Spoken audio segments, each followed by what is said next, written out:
Hello friends, welcome to Unlock Market Secrets. Today is 18th of December and we have entered the third week. तो अभी तक हमारे market ने एक बहुत अच्छा हमको रन अप दिया है। पिछले 1.5 महीने से हम देख रहे हैं नॉन स्टॉप हमारे को week on week basis closing मिला है। तो यहाँ पर एक पड़ाव बनता है कि थोड़ा सा पॉज हो जाए मार्केट में तो अच्छा रहेगा। तेजी किसको अच्छा नहीं लगता है, नॉन स्टॉप चलता रहे बहुत बढ़िया बात है, लेकिन थोड़ा सा हमको रियलिस्टिक होना पड़ता है। तो मेरे अपने जो मैं व्यूज आपसे शेयर करता हूँ, मैं चार्ट्स के ऊपर देखता हूँ कि कैसा क्या काम हो रहा है और उसके हिसाब से मैं आपसे शेयर करता हूँ। तो सबसे पहले एक ये डिस्क्लेमर मेरा है कि हमारा जो ये प्रोग्राम है ये प्योरली एजुकेशन पर्पस वीडियो है। इसमें मैं as a trader, as a technical analyst, मैं अपना खुद का एक व्यू, मार्केट को मैं स्टडी करके अपना व्यू को शेयर करता हूँ। मेरा किसी भी तरह का कोई आपसे रिकमेंडेशन नहीं होता है और ना अब मैं किसी को इन्फ्लुएंस करने का प्रयास करता हूँ कि आप बाय सेल या होल्ड करें। मेरा पर्पस एक ही होता है कि जो मुझे दिखता है मैं वो शेयर करूं, और यदि आप उससे सहमत है आप अपना सूझबूझ से अपना रिसर्च करके देखें और आपको लगे कि वो ठीक है तो आप अपना ट्रेडिंग के अंदर या इन्वेस्टमेंट की जर्नी में आपको एक बेटर थोड़ा सा आपको कुछ सहयोग मिल सके, गाइडेंस मिल सके। मेरा सिर्फ इतना ही उद्देश्य रहता है। तो इसीलिए आपसे सुझाव है कि आप अपनी लर्निंग को जारी रखें और अपने सूझबूझ से और अपने किसी फाइनेंशियल एडवाइजर की सलाह से ही कुछ काम करें, क्योंकि पैसा आपका है, रिस्क आपका है। और मैं जो कुछ भी शेयर करता हूँ, डिस्कस करता हूँ, डेफिनेटली उसमें चांसेस पूरे होते हैं कि मेरी पोजीशन तो रहेगी रहेगी, नहीं तो मैं क्यों आपसे शेयर करूंगा। लेकिन मार्केट का साइज इतना बड़ा है कि मेरे अकेले के कुछ भी शेयरिंग से आप उस पर एक्शन लेते हो तो मैं मार्केट को इन्फ्लुएंस नहीं कर सकता, इतनी मेरी हैसियत भी नहीं है और किसी की भी नहीं है मेरे हिसाब से, अदर देन FIIs। तो इसके साथ ही हम आगे बढ़ते हैं। तो हमारा जो ये मैं आपको पता है मैं लेवल्स शेयर करता हूँ। इस बार हमारा जो मंथ का हाईएस्ट लेवल था 21,250। ये हम पहली बार हम लास्ट वीक फ्राइडे को हम क्लोज इसके ऊपर किए हैं, जो हम लगभग 21,450 के आसपास क्लोज किए। तो हमको एक दिन की क्लोजिंग मिल गई है। मैं रिपीट करता हूं, हमारा जो सिस्टम है ये लेवल्स का, मंथली लेवल पर हमको 3 दिन की लगातार क्लोजिंग चाहिए, कंटिन्यूअस 3 डेज। एक दिन हो गया है, यानी आज मंडे और कल ट्यूसडे। यदि हमको ये 2 दिन इसके ऊपर की क्लोजिंग मिल जाती है तो हमको ये मान लेना चाहिए कि हमारा एक नया हमारा सपोर्ट बन गया है 21,250 का। और अब हम ऊपर की तरफ जा रहे हैं और दिसंबर में हम 21,950 के आसपास तक जा सकते हैं खूब आराम से। दूसरी बात जो उससे भी पहली वाली बात यह है कि हमारा कोई भी लेवल होता है जल्दी से कटता नहीं है, चाहे डेली का हो, चाहे मंथ वीकली का हो, चाहे मंथली का हो। तो ऊपर का हो चाहे नीचे के साइड का हो, दोनों तरफ का हमारा जल्दी से कटता नहीं है। ये हम लोगों ने सबने देखा है, 85-90% केस में ऐसा ही होता है। लेकिन अच्छी बात है, बैंक निफ्टी हमारा मंथली क्लोजिंग 46,600 था। इसने पहले ही वीक में इसके ऊपर की क्लोजिंग दे दी और लगातार 3 दिन सस्टेन कर दिया है। उसके बाद आपने देखा जब सस्टेन कर दिया है तो हमारे बैंक निफ्टी का नया एक बेस बन गया है इस महीने के लिए।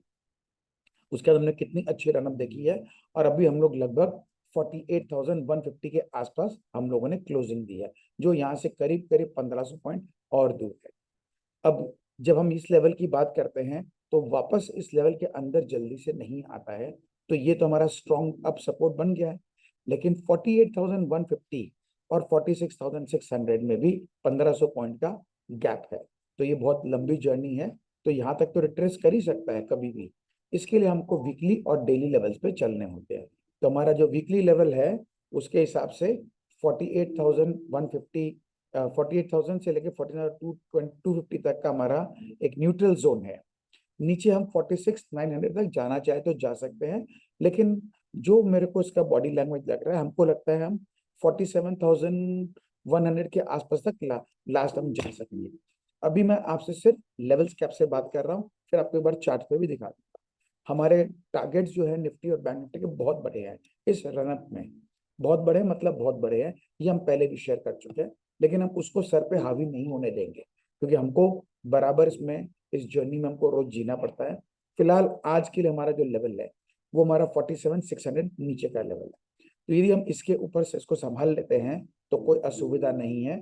फिर हम पूरे दिन हम इसी रेंज में करेंगे। किसी कारण से मान लीजिए हम ये निफ्टी का 21,250 क्लोजिंग आज हम नहीं दे पाते हैं, तो आप ये मान के चलिएगा कि इस महीने का यानी दिसंबर महीने का हमने जो 21,400 के आसपास का या 21,475 के आसपास का जो भी हमने एक फ्राइडे को हाई लगाया था, वो हमारा दिसंबर का एक बार के लिए टॉप लग गया है। ये हमको सेफली एज्यूम कर लेना चाहिए, क्योंकि हमारे लेवल्स बहुत कमाल के होते हैं और जल्दी से गड़बड़ नहीं करते हैं। तो यदि इसके ऊपर नहीं आज क्लोजिंग दे पाता है, तो आप एकदम सेफली एज्यूम कर सकते हैं कि हम फिर इस महीने इसके ऊपर नहीं जा रहे हैं, फिर हमको डेली लेवल और वीकली लेवल के हिसाब से काम करना है। तो अब आज का हमारा लेवल देखें तो आज का हमारा जो बेस लेवल भी जो है 21,215 है। तो बहुत बड़ी संभावना है कि 21,215 से 250 के बीच में कहीं भी सपोर्ट ले ले और ऊपर जाके क्लोजिंग कर दे, ये पॉसिबिलिटी है। लेकिन यदि हम लोग ये पूरा महीना भी तेजी में कर देते हैं, तो फिर हमको जनवरी का मंथ में हो सकता है थोड़ी दिक्कत आ जाए, वहां हमको पॉज लेना पड़ जाएगा। तो मार्केट के स्वास्थ्य के लिए हमेशा अच्छा होता है कि रनिंग करेक्शन चलते रहना चाहिए। तो रनिंग करेक्शन होने से क्या है, मार्केट एकदम हेल्दी बनी रहती है। तो हमको रियलिस्टिक होकर के काम करना होता है। तो हम एक बार फिर से आपको लेवल दिखा देते हैं, आप इसको नोट कर लीजिए लेवल्स को अच्छे से। तो अब हमारे लिए क्या है, आज का लेवल से बात करें तो 21,435, आप इसको 425 कर लीजिए। 21,425 से 21,475 हमारा न्यूट्रल जोन है। इसके ऊपर हम ट्रेड करेंगे तो हम यहाँ पे 21,600 के आसपास कहीं ना कहीं अटक सकते हैं। नीचे की तरफ बात करें तो 21,215 से लेकर 21,200 पकड़ लेते हैं, राउंड ऑफ कर लेते हैं। तो यहाँ से लेकर के 21,250 के बीच में हमारे को एक सपोर्ट मिलना चाहिए। यदि मिलकर के वहां से बाउंस बैक मिलता है, तो हमको फिर उसमें अपनी बाई साइड की पोजीशन बना सकते हैं। और किसी कारण से 21,215 के नीचे की हमको ट्रेड करता दिखे और कम से कम आधे घंटा टिकता दिखे, तो हमको उसमें बाई साइड में रहने में कोई समझदारी फिर नहीं है। फिलहाल जब तक हम 21,400 के ऊपर ऊपर है, तब तक कोई दिक्कत नहीं है, क्योंकि हमारा इस वीक का भी न्यूट्रल जोन 21,400 है। तो 21,400 के ऊपर जब तक है तब तक कोई दिक्कत नहीं है। और नीचे 21,225 हमारा पहला सपोर्ट फिर वीक के हिसाब से आएगा और आज डे के हिसाब से भी आएगा। और मंथ में जो है हमारा अटकने का जगह था, इसको क्रॉस कर चुके हैं। यदि वापस अंदर आता भी है तो इसको यहाँ पे सपोर्ट मिलने की बहुत हाई प्रोबेबिलिटी है। तो ये हमने आपसे निफ्टी का शेयर कर दिया है, क्योंकि बैंक निफ्टी स्ट्रांग है और उसके चार्ट्स भी काफी स्टॉक स्पेसिफिक अच्छे स्ट्रेंथ दिखा रहे हैं। फर्दर उसमें अपसाइड मूवमेंट आ सकती है, इसलिए हो सकता है कि बैंक निफ्टी इसको अभी भी कंटिन्यू कर ले। निफ्टी थोड़ा सा ओवरबॉट जरूर है, लेकिन बैंक निफ्टी नहीं है। तो हम एक बार अब चार्ट्स के ऊपर चलते हैं और इसको थोड़ा सा और बेटर समझने का प्रयास कर लेते हैं। ये हमारा आ गया है निफ्टी का चार्ट। तो निफ्टी का ये हमारा डेली चार्ट है। इसमें यदि हम लोग टेक्निकल्स की आपसे बात करें तो हमारे RSI 84 के आसपास हो गई है। ये RSI का जोन ये रहा, डेट ये रहा, ओपन हाई लो क्लोज यहाँ पर है। तो मैं जब यहाँ पे अपना कर्सर को रखूंगा तो आपको सारे वैल्यूज इस बार में दिखेंगे। तो हमारा ये 21,492 का हाई लगा था फ्राइडे को। हमारा शॉर्ट अभी जो पहला टारगेट जब आता है इसके अंदर में, तो वो हमारे लिए शॉर्ट टर्म टारगेट हमारे पूरे अचीव हो चुके हैं फिलहाल के लिए। ये हमारा ब्लू रंग की जो हमने अपना बना रखा था उसके हिसाब से। लेकिन हमारा ये मीडियम टर्म का टारगेट अभी भी बरकरार है और इसमें हम खूब आराम से 22,200 तक हमको जाना है। ये कम से कम है, यहाँ तो हमको जाना है, चाहे हम इस मंथ जाए चाहे हम अगले महीने जाए, लेकिन उससे ज्यादा विलंब होने का स्कोप नहीं है। और अल्टीमेटली हमारा टारगेट जो है, जो हमने आपसे शेयर किया, वो 24,275 के आसपास है। फिर हम इस जगह जाके इसको पूरा सिनेरियो को फिर से रिव्यू करेंगे और जैसा मार्केट हमको बोलेगा हम वैसा देखेंगे। तो पोजीशन आपको दिखा करके सिर्फ आपसे शेयर मैंने इसलिए कर दिया है कि आपको आइडिया रहे, तो आप अपना सौदा बनाने का उस हिसाब से प्रयास कर सकते हैं। तो हमारे long term, medium term, short term तीनों मेरे जो हिसाब दिखा रहे हैं उसके हिसाब से हम 22,500, 22,500 के बीच में कहीं भी, और 24,000, और फाइनल टारगेट हमारा टिल इलेक्शन टाइम या इलेक्शन के रिजल्ट के हिसाब से हम 27,500 तक भी जा सकते हैं। इसमें कोई हमको ज्यादा मन में शंका समाधान नहीं होना चाहिए। तो एक ब्रॉडर पिक्चर आपको मिल गया, short term, medium term, long term.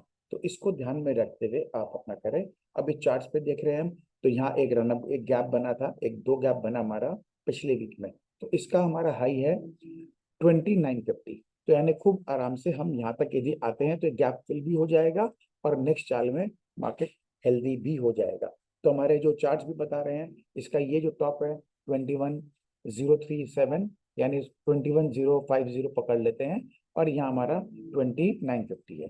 तो हमने जो आपसे शेयर किया था हमारा लेवल्स, उसको भी देख लीजिए एक बार।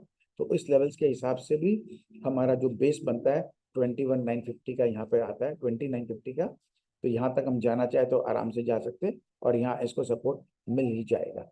तो लगभग हमको 400-500 पॉइंट का करेक्शन यहाँ से फर्दर देखने को मिल सकता है, जो मार्केट के स्वास्थ्य के लिए ठीक है। अब इसके बाद हम देख लेते हैं एक बार बैंक निफ्टी को भी।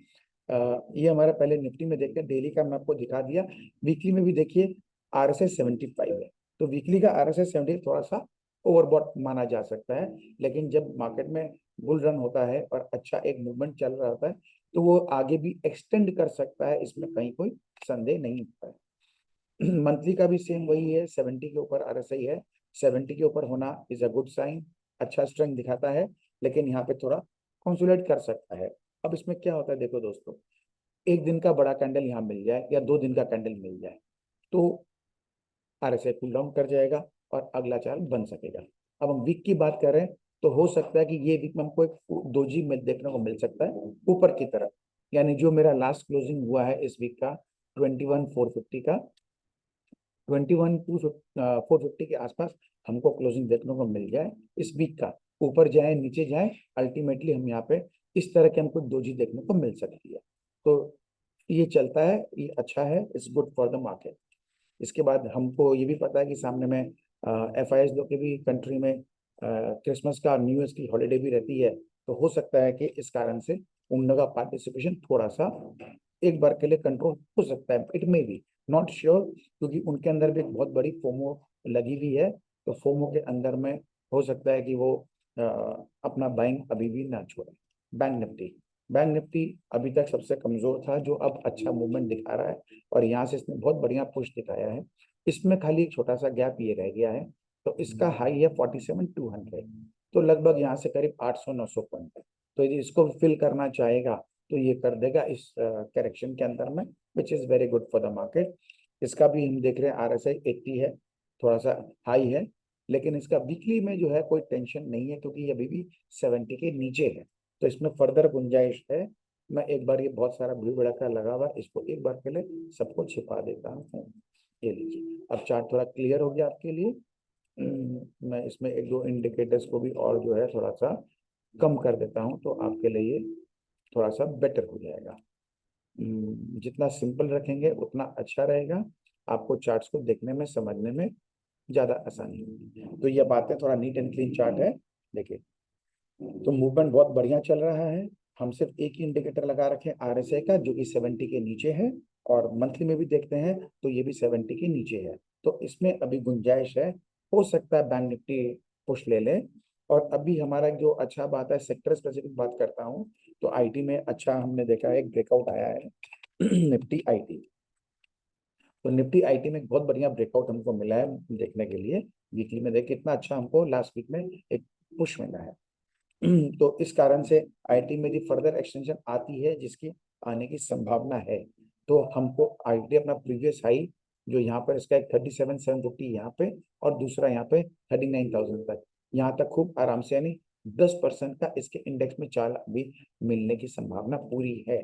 स्टॉक स्पेसिफिक हम अभी फिलहाल नहीं लेंगे, नहीं तो वीडियो लंबा हो जाएगा। हम प्रयास कर रहे हैं छोटे छोटे वीडियो बनाए, तो IT के ऊपर में मैं आपको नेक्स्ट उसमें दूंगा। और अपना जो निफ्टी PSE, इसमें काफी ओवरबॉट है ये। तो इसके अंदर में देखिए आपका डेली में 90 का RSI है, वीकली में 88 का RSI, और मंथली में भी 86 का है। तो यहाँ थोड़ा सा कॉशियस हो जाने में समझदारी है। लालच का कोई अंत नहीं होता है, इसलिए थोड़ा प्रॉफिट बुकिंग इसमें एक बार कर सकते हैं। और कहीं भी एक डिप हमको मिलता है करीब करीब 10% के आसपास का, तो हम वहाँ पे फिर से अपॉर्चुनिटी देख के एंट्री बना सकते हैं, इसका अच्छा रहेगा हमारा। दूसरा निफ्टी मेटल जो हमने आपसे शेयर किया था as a sector specific, Nifty metal ये ठीक है, इसका डेली 85 थोड़ा सा ओवरबॉट है, तो एक कैंडल नीचे बन जाएगा तो कूल ऑफ कर जाएगा। वीकली इसका 74 है, थोड़ा सा ओवरबॉट है, लेकिन ये अभी चाल इसने शुरुआत ही की है, तो थोड़े गिरते पड़ते ही आगे चलेंगे। और मंथली इसमें बहुत बढ़िया है, मंथली में अभी 67 है, यानी 70 तक पहुंचा नहीं है, तो इसमें फर्दर अपसाइड की गुंजाइश है। आप यहाँ देखिए कितना अच्छा इसमें मंथली में कंटिन्यूअस पुश मिला था। तो ये यहाँ पे कंटिन्यू इस तरह का अभी तो शुरुआत हुआ है। जैसे हम यहाँ पे इसके बाद हम जब ब्रेकआउट किए थे, यहाँ से निकला था तो उसकी शुरुआत क्या, फिर हम यहाँ से यहाँ काफी अच्छा रनअप देखा। सेम हमारा इसका जो ब्रेकआउट जो है अभी यहाँ पे किया है इसने, ये देखिए, ये इसका हमारा जो प्रीवियस इसका हाई था 1 साल पहले का, उसका ब्रेकआउट, एक भी नहीं बल्कि 2 साल हो गया है। तो लगभग 2 साल होने को आ गया, इसका ब्रेकआउट इसने अभी करके निकला है। पिछले महीने निकला था और इस महीना इसका रनअप कंटिन्यू है, यानी कंफर्मेशन भी आ गया है। तो मेटल हमारे गिरेंगे नहीं, लेकिन मेटल में क्योंकि इसके अंदर में बहुत बड़ा इंडेक्स के अंदर में वेटेज नहीं है, तो इंडेक्स मैनेजमेंट में इसका कोई बेसी रोल अदा नहीं रहेगा और ये अपनी चाल चलेंगे।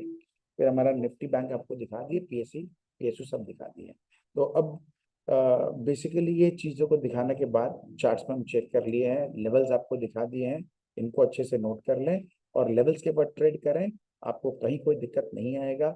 ये हमारा ट्रेडिंग का सेटअप आपको दिया रहता है कि आप अपना रोज काम करने के पहले एक ट्रेड सेटअप बनाइए, आप जिसमें भी काम करना चाहते हैं। रिस्क रिवॉर्ड रेशियो समझ लीजिए कि आपका कितने का आप स्टॉप लॉस लगा रहे हो, तो खोने के लिए कितना है और आपका टारगेट पॉइंट क्या है। तो रिस्क रिवॉर्ड रेशियो को लगे minimum as a day trader 1:1 होना चाहिए, वीकली में मिनिमम 1:2 होना चाहिए और मंथली में 1:3 होना चाहिए। इतना यदि रिस्क रिवॉर्ड आपको किसी में भी मिलता है, उस सौदे में जाने में आपको नुकसान नहीं होता है। तो हमको एंट्री पॉइंट डिसाइड करनी होती है, जो हमारे रिस्क रिवॉर्ड रेशियो से पता चलता है, और हम जो भी अपना स्टॉप लॉस भी लगाते हैं अपनी रिस्क टेकिंग कैपेसिटी के हिसाब से लगाते हैं।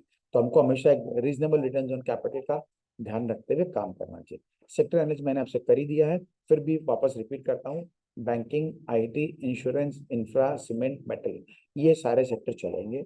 पोर्ट, डिफेंस, रेलवे में रनअप आ गई है, तो इसके अंदर में थोड़ा सा एक बार हो सकता है ये पॉज ले ले, जो भी करेक्शन आने का है उसके अंदर में इसकी संभावना है।